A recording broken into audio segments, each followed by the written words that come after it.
Hey guys, it's Alan making another video for BluefirePoker. Today I'm doing part 6 and the final part of my stat use and gameplay. I'm going to continue my last video and I'm going to talk about 3-bet defense by calling on the button. Now, I would strongly advise you, if you missed the last video, go back and watch that video. I spent at least half the video kind of talking about my general philosophy and different stat ranges and ranges I use to combat those. I'm not going to fill this video with any of that stuff at all. Well, I'm going to attempt not to. I know I'm bad about just kind of going off on tangents a little bit, but I'm going to do my best just to replay hands here. I've got 12 hands saved that I'm going to replay, and I'm just going to try to just replay all those hands and kind of talk about my thought process and stats specifically in those situations. If you want more details, go back to that previous video. Video number 5. Okay, so we have a player here. He 3-bets 9% of the time overall. We look at his positional stats, and he 3-bets a small blind versus button 17% of the time. Very, very wide range. I would be defending super wide against him. Ace 10 suited, King Jack suited, all my mid suited connectors, mid suited one gappers. His full to 4-bet is very borderline for me, only 50% over a small sample size. But given how wide his 3-bet is, I would definitely take some Ace X and King X hands that aren't good enough to defend and just try a 4-bet bluff and see what happens. Eights, very, very standard defense here. I assume something interesting is going to happen here, or maybe I just accidentally saved it. Okay, so I fold here, and as in the previous video, I had one hand in there where I just folded the flop here, and this is going to happen a lot, and I'll reiterate very, very quickly one point I made in the previous video that I think is important enough that it can be said twice, is that you're going to be folding a lot of flops when you play a wide defense strategy against your opponent's 3-bets, because just a lot of flops are not going to connect. This is a really terrible flop. I mean, obviously, even a guy with a wide range is going to connect with this flop a ton. If not connect directly, he's going to have good draws, good gutters, plus overs. I mean, eights are just awful here. If we look at his barrel numbers, yeah. And here's another interesting thing here too, is and this sample size is really too small to take too much from. But in the red there in the middle between the two back lines, we can see a C-bet. His C-bet frequency, and we can see that out of 7 opportunities to C-bet, he's C-bet 57%. Heads up, 4 out of 6 times, 67%. Those are not super high numbers. So if this guy has something like 7-8 off here, if those flop C-bet frequencies were to hold over a larger sample size, I think if he just misses this flop, he just gives up here. Now, I don't expect him to give up with like Ace Jack and Ace King or anything like that, but I mean, I'm in horrible shape against hands like that. So just as easy to fold here. He's also shown a fairly frequent ability to follow through on the turn and on the river. Sample size is not big here, but we can see in single raise pots, he C-bet the turn 63 and the river 100%, which is probably a sample size of like 1 or 2.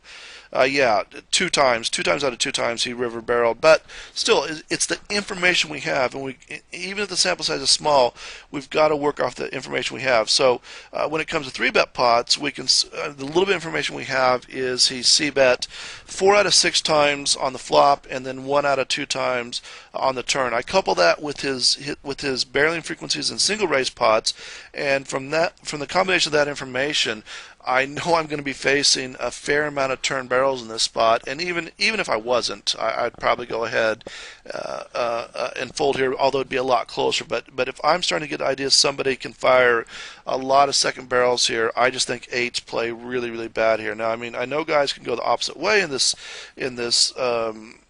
analysis and say, well, if he's firing lots of turns, then the eights are going to be the best hand more frequently. Yeah, but there's just so many bad turn cards that can come, and if he falls through on the river, what am I going to do? And I mean, the majority of the time, by the time it's hit the river, there's going to be at least one bad card that hits, and then I'm only beating air.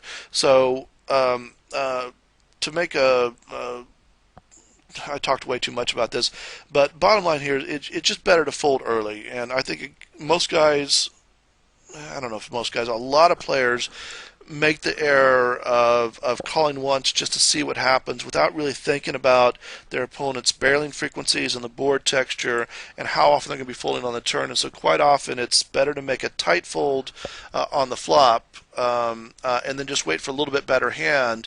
And I'm certainly willing to call this guy light. It's just pocket eights are not that hand.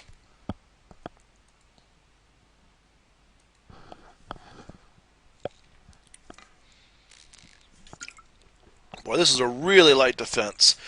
So we have a player here that it's a really small sample size, but he's been three betting a lot, 27% of the time. Um, I probably shouldn't even included this hand. I think I was just kind of going through there and including all the hands where I defended lightly and something semi-interesting happened. If I had a larger sample size on this guy, a couple hundred hands and his three bet was holding up, I'm okay with the defense, although this is like the nut worst hand ever. But I mean, I over defend against three bets, and so I'm going to be defending with hands like this. Maybe I should include this because I is probably a mistake to defend here. I mean, Jack 9 suited I feel pretty good about. 7-8 suited I feel great about. King Jack suited I feel great about. Even over a short sample size like this. Um, but let's see what happens. Uh, I think I'd save this hand here. I think it's a bad pre-flop defense, but why did I not try to steal this away on the flop? Well, you got to look at the board texture here, and this is like one of the best flops for him to bluff at. I mean, he doesn't expect the king to hit me that often. He can rep the king super easy. He doesn't want to give away equity to a bunch of just random two card hands, ace x type hands if he's got a king and doesn't have an ace. He doesn't want to give equity to diamonds or backdoor diamonds, and so when a guy checks there, especially when I see these higher barrel frequencies, I know these sample sizes are small, but I think I mainly say this hand is when you're defending widely. The concept here is when you're defending widely and somebody does not c-bet a board that they should be c-betting here, don't think you should just be stabbing here with no equity and expect that bet to be profitable. It's probably not terrible because guys are going to have a hard time check folding at lower than say like a 40% frequency, which is all you need. Actually, a little bit lower than that, given that in three bet pots you can stab there pretty small. But I really question if on this board frequency against an aggressive opponent, if this guy's really check folding here on this really nice c-bet board that often. So I think there's a lot more traps here. And so whenever I see a board that I think most players should be c-betting given their c-bet frequency, and they don't, I assume it's a trap and I check.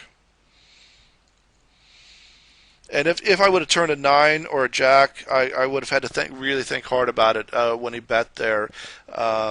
I think it's a smart move. I mean, nothing really changed. I mean, I didn't bet because I thought it was a trap, and just because I caught a jack or 9 doesn't really help me out that much. Although it gives me those 5 outs worth of equity, which should end up with me having the best hand, a pretty healthy percentage of the time. But still, I'd probably just go ahead and fold in those spots.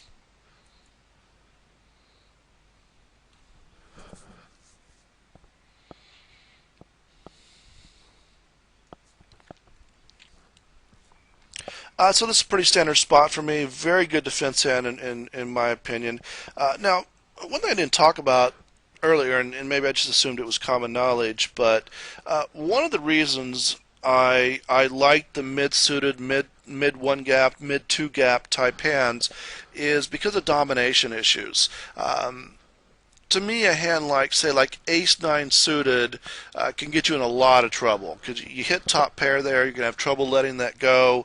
The same thing's true of, say, like a Jack 10, a Queen 10, hands like that. I'm always thinking about, how many dominated positions how many dominated spots is this going to put me in versus how many times I'm going to dominate my opponent. And when I feel like the domination is weighed highly in their favor. I just don't feel like the suitedness of my hand or my positional advantage is going to be enough to overcome that, and so I'm much more likely to dump off those suited and offsuit type Broadway hands versus a moderate three bet. Now, if their three bet gets high enough, 14, 15, 16%, then I think some of those hands come back into play because their ranges are just so wide there. But to the more moderate guys, the guys between say 8 and 13%, I don't think those are good defenders because you do get yourself into some really, really tough spots here.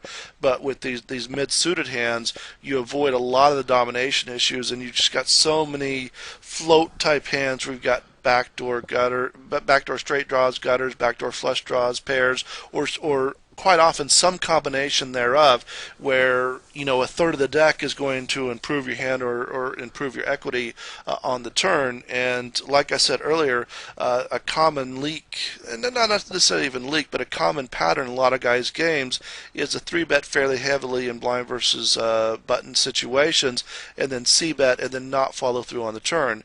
Once again, I apologize, this is off your screen a little bit, but the sample size is small, but this guy is kind of following the pattern here, and we can see it especially in his single race pot, 65% on the flop, 33% on the turn, along with a high check fold on the flop, 75% check fold.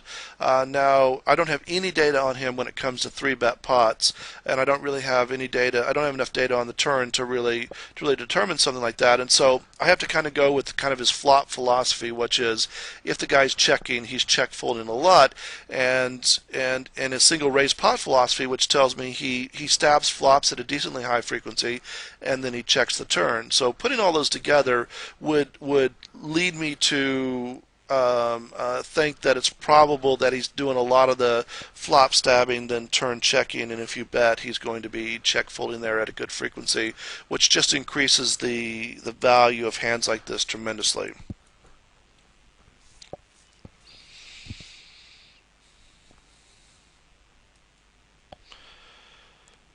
I don't like that check there. I really don't. Uh, part of part of part of the reason I check here, I think, is because what I just talked about in the last hand.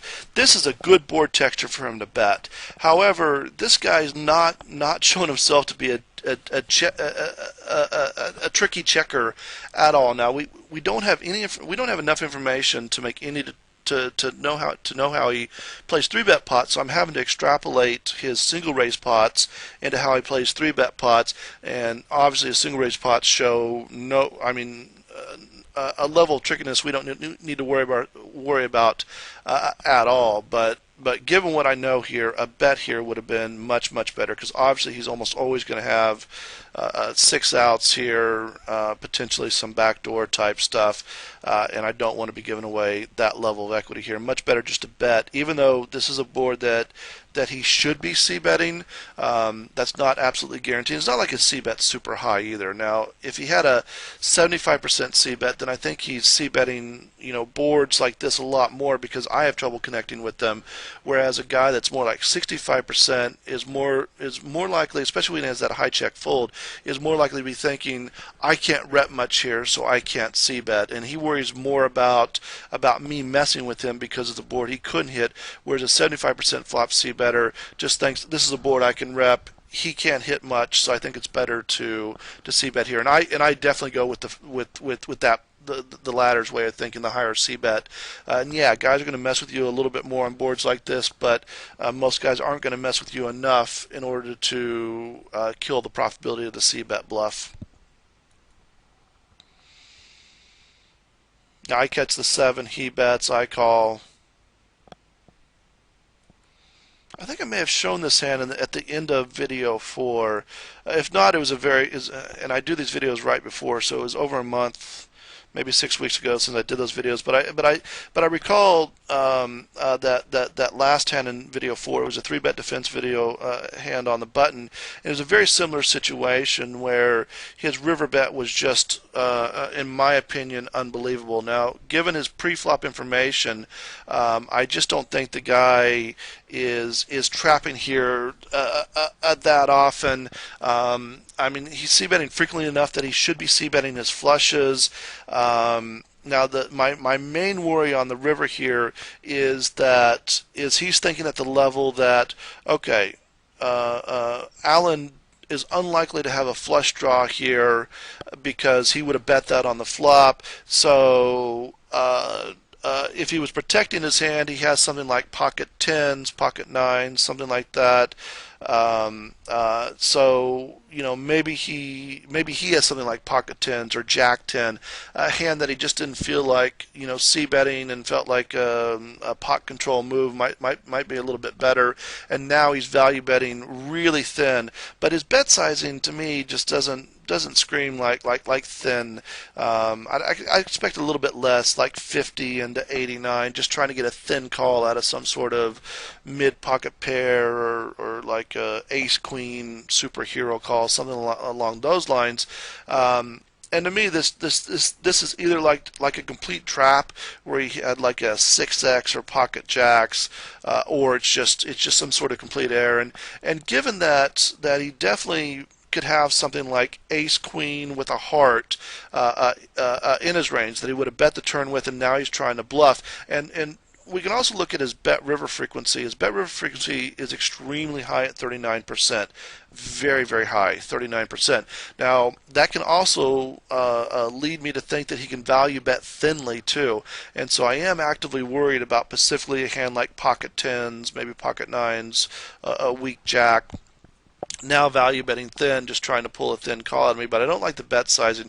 But I definitely think this guy could be bluffing some sort of a missed four flush type hand. And also, his flop c-bet frequency is low enough at 65%. I don't feel like it's necessarily the case that he could be betting a hand like, say, ace queen with a single heart on the flop. Although I think it's a mistake. I mean, you got two overs plus a backdoor flush draw on a board that doesn't hit. He should be betting hands like that.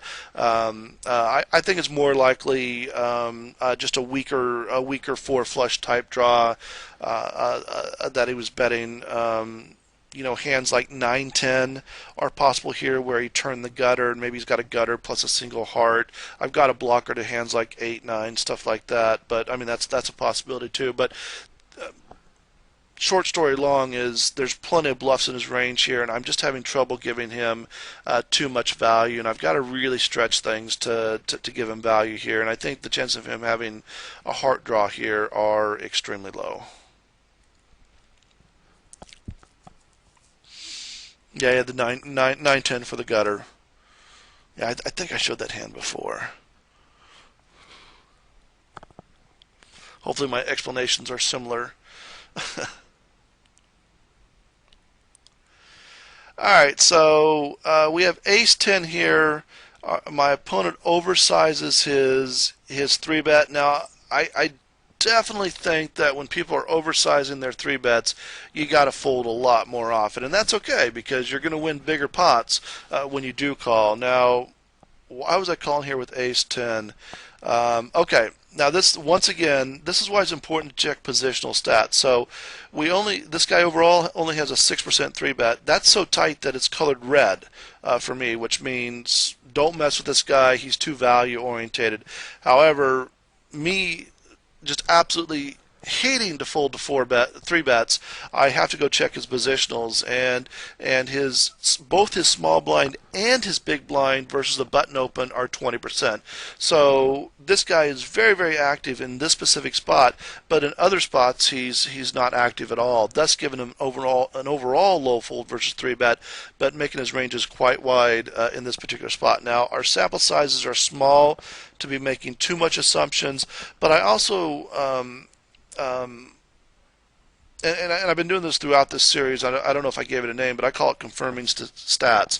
And I'm always looking for stats to confirm my reads based upon small sample sizes. When I see somebody that's playing a 28-19 game, which over 500 hands, that's an adequate sample size to give us a pretty good idea of what type of pre-flop game he's playing as far as cold calling versus pre-flop opens. And that tells me, I mean, generally guys like this are reasonably aggro in at least good spots, and so even though this is a small sample size to be assuming things about his three bet range, the fact that he's been three betting 20% of the time in both the small blind and big blind, and he's playing a game, a 28-19 type game that certainly would lead me to believe that it's possible for him to be playing an aggro three bet game in still versus still situations. That just kind of confirms that stat there, and makes me makes me justify defending here widely. Although as I'm looking at this hand right now, Ace 10 offsuit is too light of a defense over this sample size.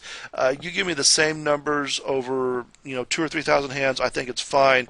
I'm just worried that I don't have my information just doesn't have enough hands to back up the frequencies in order for me to justify some hand that's at the really the very bottom of my defense range, because I just don't like using offsuit hands very much at all.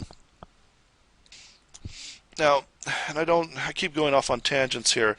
Now, something else to consider in here is while I was using his wide VPIP to PFR range to justify that he could be that his blind versus button three bet numbers were accurate, that can also go in the other direction. When guys have wide ranges between VPIP and PFR, that means they're calling a lot, right?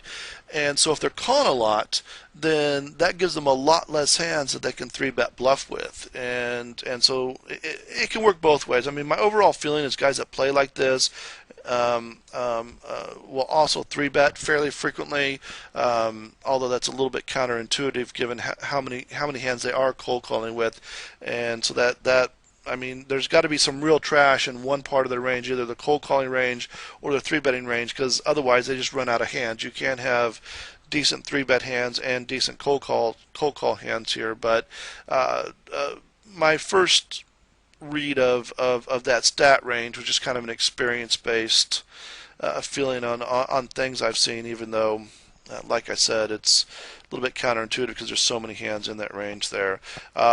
Given everything I've said here, I don't like my defense here, especially with the oversized three bet. I kind of hope I lose this hand to kind of prove my point. I mean, obviously, I flop two overs, backdoor flush draw. No way I'm gonna be folding here. One nice aspect of this guy's game: extremely high check fold frequencies. 100% check fold when he checks the flop. But he's just not checking very much. He's firing lots of barrels.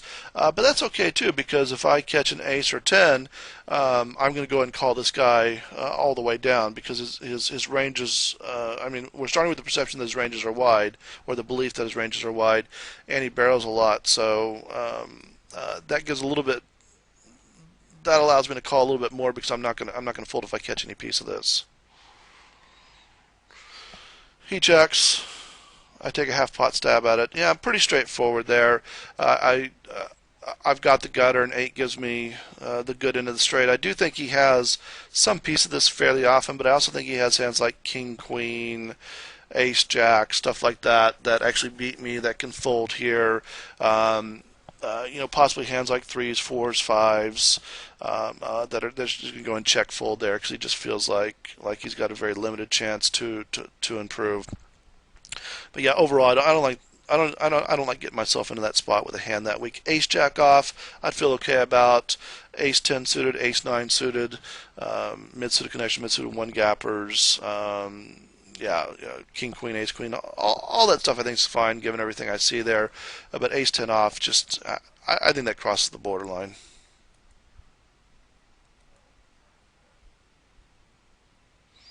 And here's me defending again. Now, okay, now I like this a lot better now. Okay, so now we've got a guy, even though the sample size is small, he has been three betting a lot. Specifically, we have him three betting 24% of the time in the small blind, 16% of the time on the button. And even though it's a small sample size, that's a lot of three betting, and so I feel fine defending here with the ace 10 offhand.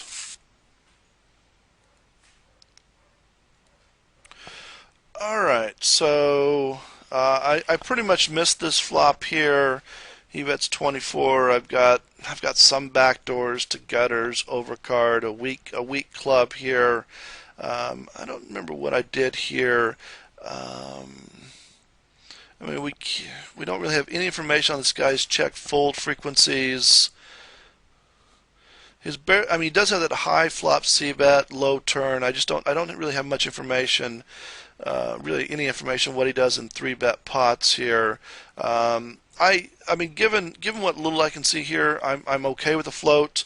I'd much prefer it if I had the ace of clubs, ten of hearts, because that gives me the nut backdoor clubs, which needs to be concerned. It'd be great if I could turn a little bit stronger. Backdoors other than gutters that are liable to connect with his range there. Yeah, I end up calling there. He checks. Yeah, pretty standard bet here. Um,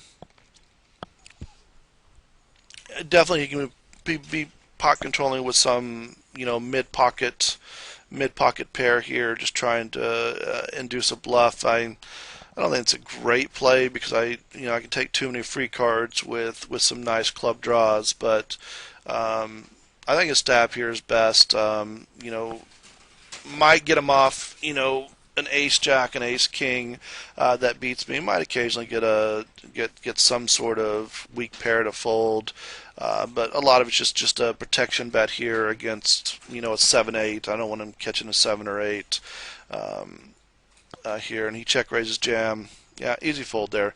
Yeah, just a play that went wrong or didn't go my way. But yeah, you're going to find yourself if you're defending widely, you're going to find yourself in spots like this a ton. And yeah, if it worked out 100% of the time, that'd be great. But we all know that's not going to happen.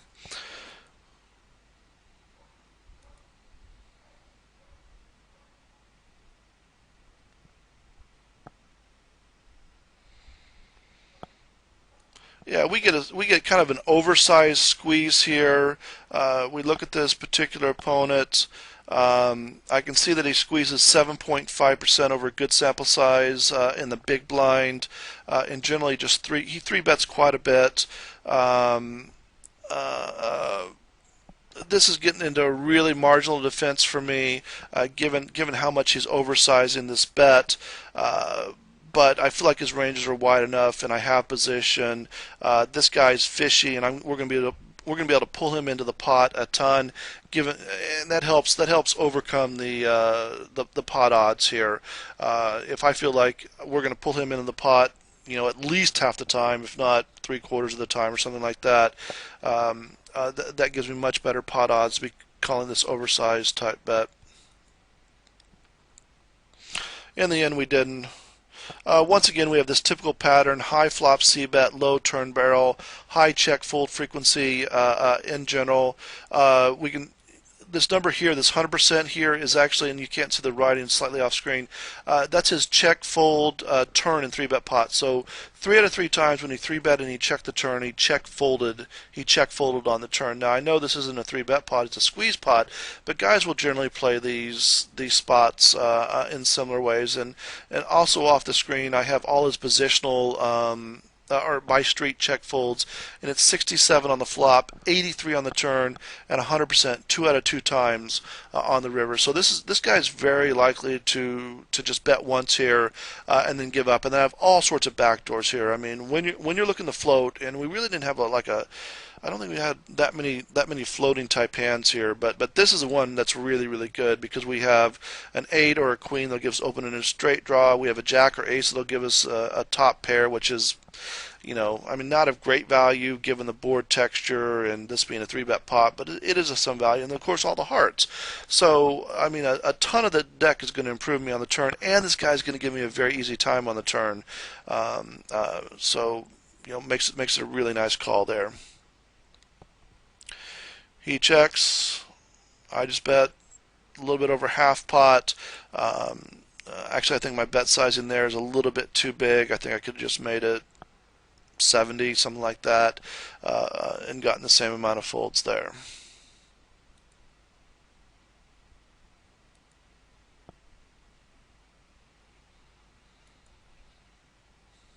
Hmm. So to see why I saved this one because I don't have any stats on this guy, but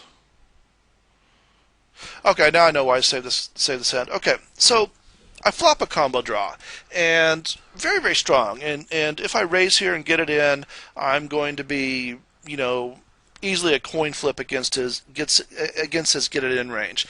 However, I don't see how I could raise here and get anything better to fold. I'm if he's got pocket eights or better, they're all going to call. Now, I could definitely get stacks in with like king queen of clubs. I mean, and obviously have him in really really bad shape. But I think he's going to go ahead and keep on barreling things like this. I think guys make a mistake here. Now let's say I had something like ace five of clubs, and I could raise here and get him to fold out like ace king, ace queen, hands that beat me. I could take away his equity on a lot of like just random two card type hands, and that's where my equity. I mean, I've got the gut shot plus the ace plus the nut flush draw, and those are much better. But when you hit a good pair plus the nut flush draw, I think calling here is much, much better. Now, there's always the concern about the equity giveaway when I call versus raise, but I've got a lot of his outs covered. Say he has king queen with no clubs, he only has four outs instead of six, since the clubs will give since the club pair will obviously give me the flush. Now, if he's got one club, then he's got five outs instead of six. But it does limit the equity giveaway a little bit. But for all those reasons, I just prefer to call here and just try to improve. I mean, I'm never gonna. I mean, unless he jams a turn, I'm not gonna fold to the turn. As it turns out, I don't improve. He jams, and I just fold. But I mean, I feel really good about this spot because I feel like when an unknown plays this hand, he fires that third barrel in there. Um, uh, uh, he's got a hand there. Now, maybe he caught the king on the river and I gave him a chance to catch up there, but that's just a chance you take. But for all the times he had a big pocket pair, I was able to avoid giving him that last $136. But I think if I would have caught my ace, it likely would have been the best hand. If I caught my club, I would have won the pot. Now, would I've necessarily got that last bet out of him? Hard to say. I mean, that's one of the considerations there too. Is do you, when you make your hand, how often do you get his full stack? Whereas when you raise and he has a big pocket pair, you're obviously going to get it in for stacks with obviously pretty good equity, but still. Another consideration there, but I just include that in there because I just prefer to keep them in the pot rather than play for stacks in a spot like that specifically. But if all I've got is a combo draw with no pair, then I just like to raise. Particularly when my combo draw is not ace high too, and all the ace highs beat me. I just prefer to go ahead and play for stacks right then, and then get him to fold a hand that's actually while probably a coin flip or slightly less than a coin flip's equity with me, get him to fold out all that equity there.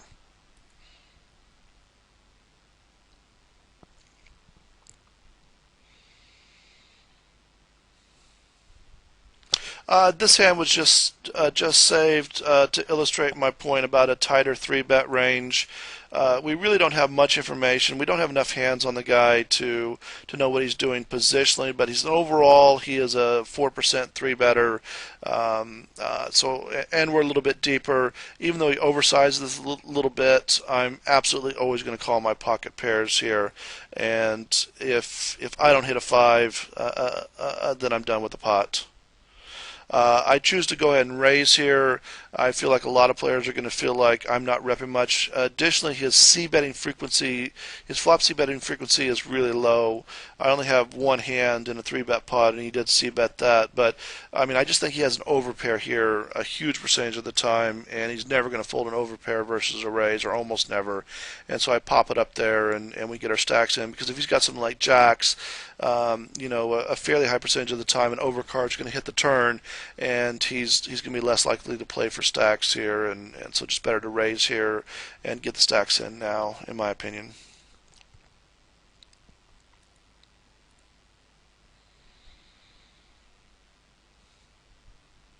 Okay, so we got a guy, very few hands, only 55 hands, but he's been playing very aggro, 55, 45, 10% 3-bet. I mean, I'm probably stretching things, calling here, and but also my HUD is set up here where it only shows 2 and 3-handed hands here, so I may have been playing full of 6-handed or 5-handed with this guy, and actually I knew a lot more information on him. Well, actually, Note Caddy does not give um, uh, uh, number of players' hands. It just gives the general information. Yeah, we can see here that his big blind versus 3-bet was 22% over 9 opportunities, 0 out of 6 in the small blind. That really doesn't tell us that much. Um, oh, just above the screen, I can see that his overall 3-bet is 10%. Pacific versus the Hero, it's 18% over 11 opportunities. That was versus Hero, if I didn't say that clearly. But yeah, not a lot of information. This is yeah. Given the numbers I see, I think it's fine, but the sample size is just ridiculously too small. I mean, I should have minimum 500 hands before I start doing stuff like this. But this is one of the reasons why my full versus 3-bet's low is because I tend to defend it, in spots that are marginal at very best. Open and straight draw, backdoor flush draw. I'm a little bit concerned because his C bet is very very low here. I don't want to raise here. I mean, if I raise here, I don't see myself raise folding. But his C bet's so low, just better to call here and see what happens on the turn. He checks. I mean, I think you just absolutely have to stab here to try to take it away, and it works.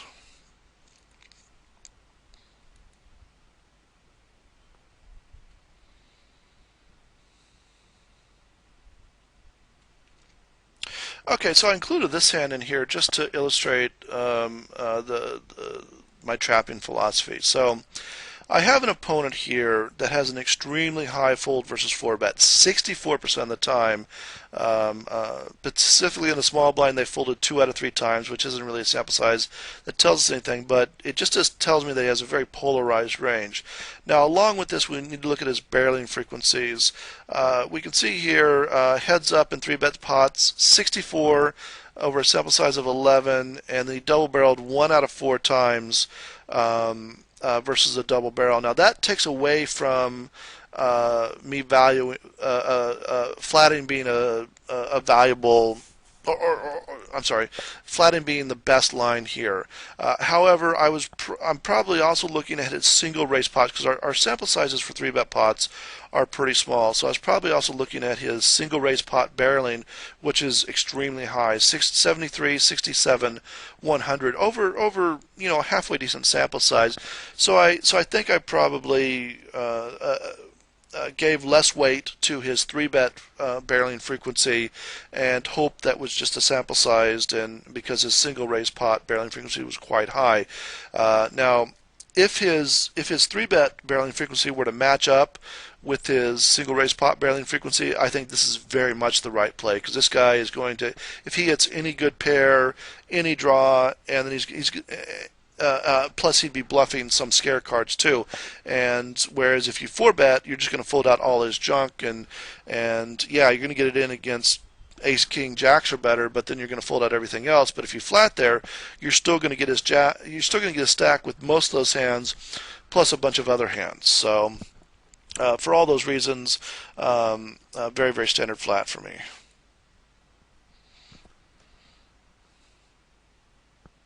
And unless that 4th diamond hits, no way I'm ever folding.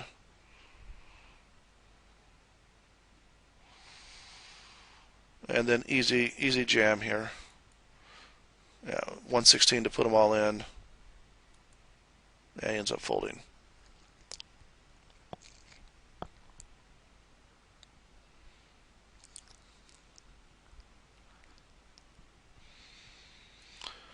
Oops, didn't mean to do that.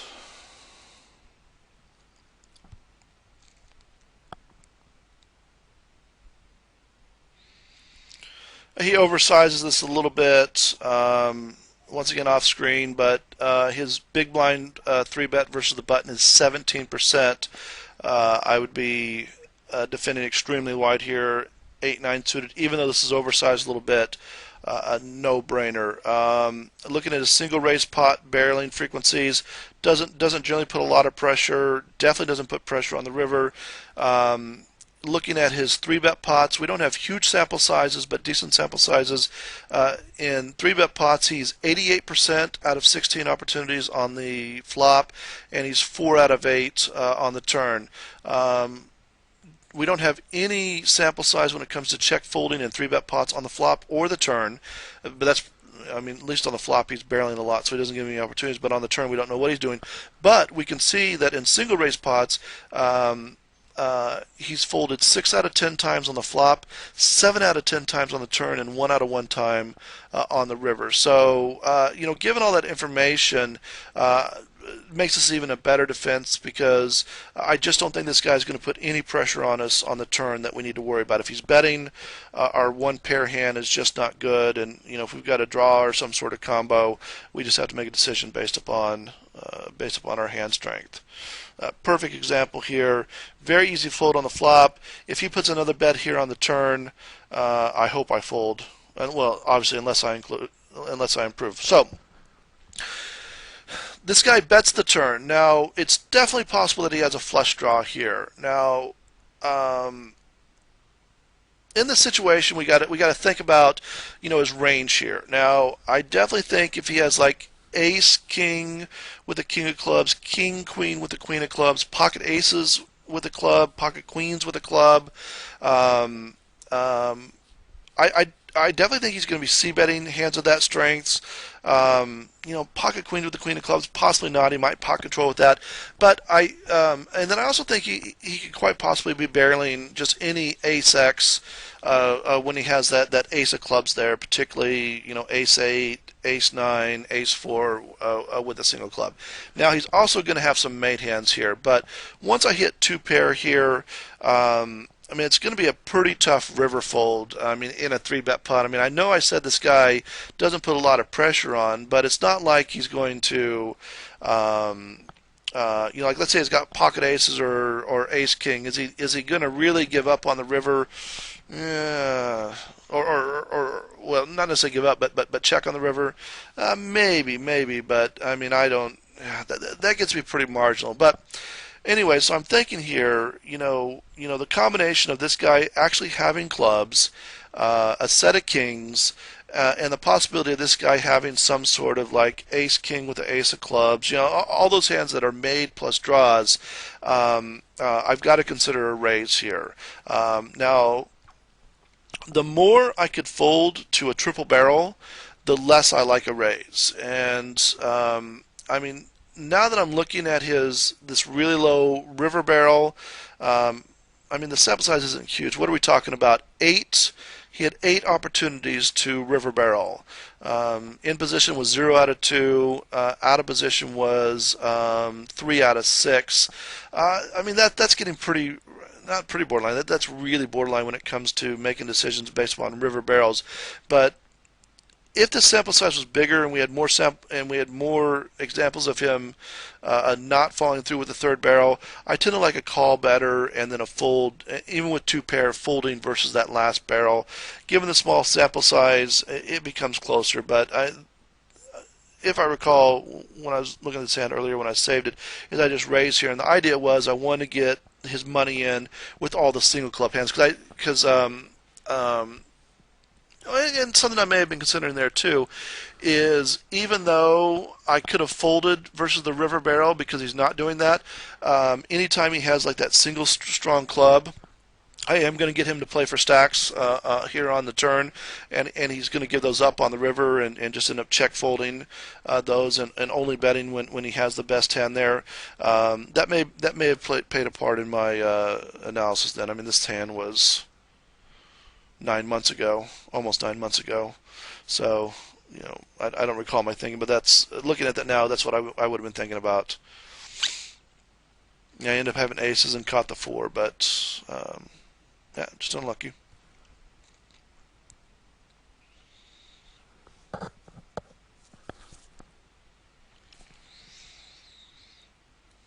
Yeah, really standard defense here. Pocket fives. Um, Big blind versus the button is 17%.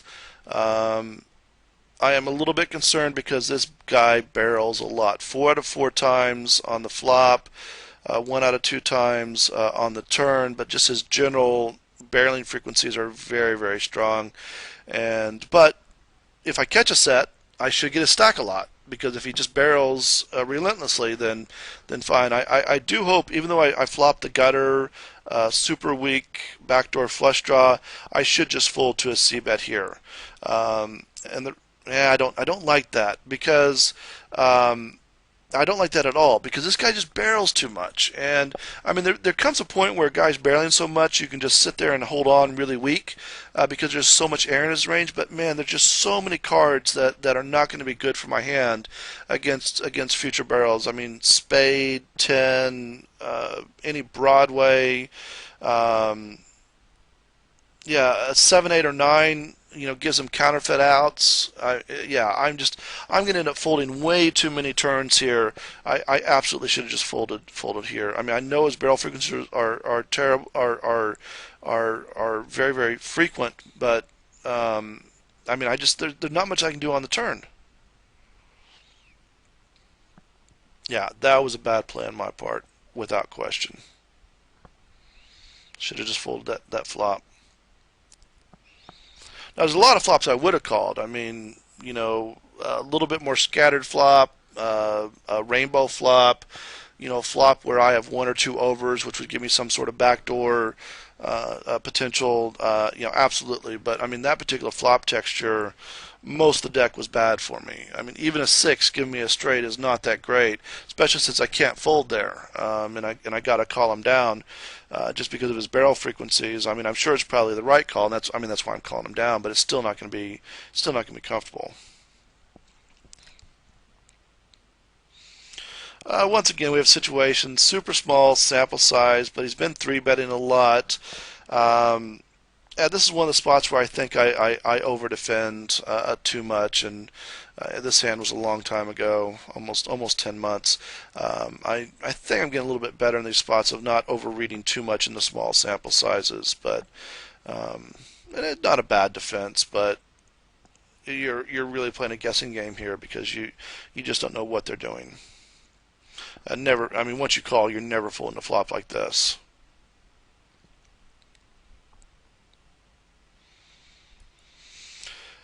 The turn fold was based upon a very small amount of information. I mean, we had a high flop c bet, low turn c bet. A lot of times I think about what does my opponent expect me to do here. And the king is not a good barrel card. It's harder for him to rep the king. When I've got 10 jack, what gives me a blocker to a queen jack.